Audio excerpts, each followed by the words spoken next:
Hey everyone, welcome back to my channel AK. When you type google.com in your browser, do you know what actually happened behind the scenes? Your computer doesn't understand google.com. It understands IP addresses like 142.250.183.206. So, who does the translation? That invisible hero is DNS, Domain Name System. Today I explain DNS in a way that finally make the system load balancing, high availability, geo routing, failover and scalability. Perfect for the system design interviews in real world architectures. So let's dive right into it. First thing first, what is DNS? DNS is basically the phone book of the internet. Human remember domain names, machine communicate using IP addresses. DNS maps google.com with the IP address. Without DNS, you would need to remember IPs for the every websites. And trust me, nobody want that. Why DNS is critical in the system design? In the system design, DNS is not just naming resolution, it enables load balancing, high availability, geo routing, failover, and scalability. DNS is your first scaling layer, even before load balancers. That's awesome, right? How DNS works? Let's break down step by step. What happens when you visit www.akcoding.com? Step first, browser कैसे? First, the browser checks, do I already know this IP?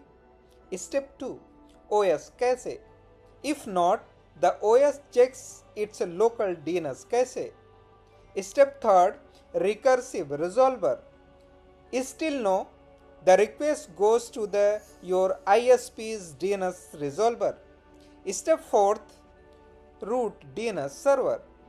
Resolver asks who know about .com domains. Step 5, TLD server, that is .com.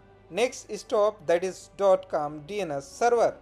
Step 6, authoritative DNS. Finally, the authoritative server responds with the IP.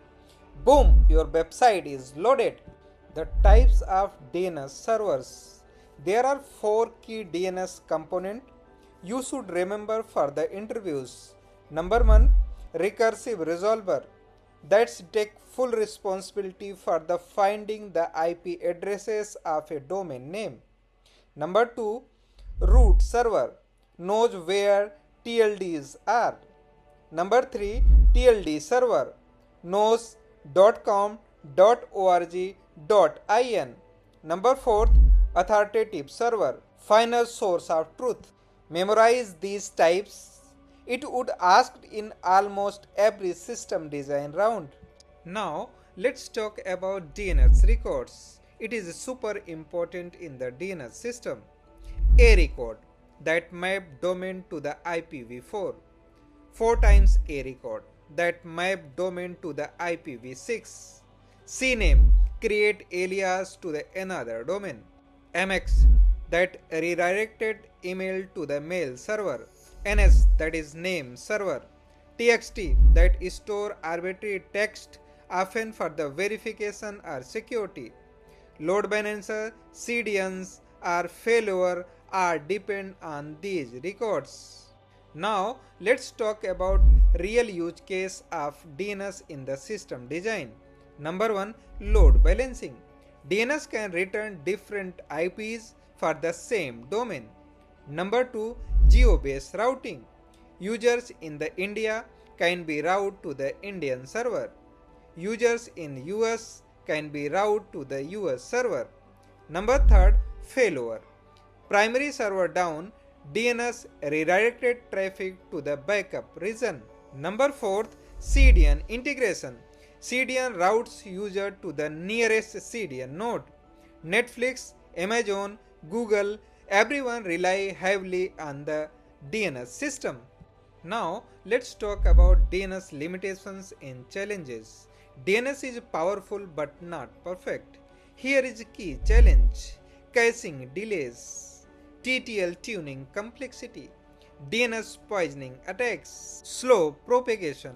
That's why DNS is often combined with the load balancer and CDNs. If an interviewer asks you, how would you route traffic globally? Start with DNS plus geo routing plus load balancer plus CDN. You will be instantly sound like a senior engineer. And that's DNS, one of the most critical yet invisible component of the internet. That's it. If you found this video helpful, don't forget to like, share and subscribe for more awesome tech insights video. See you next video. Until then, keep learning and keep designing.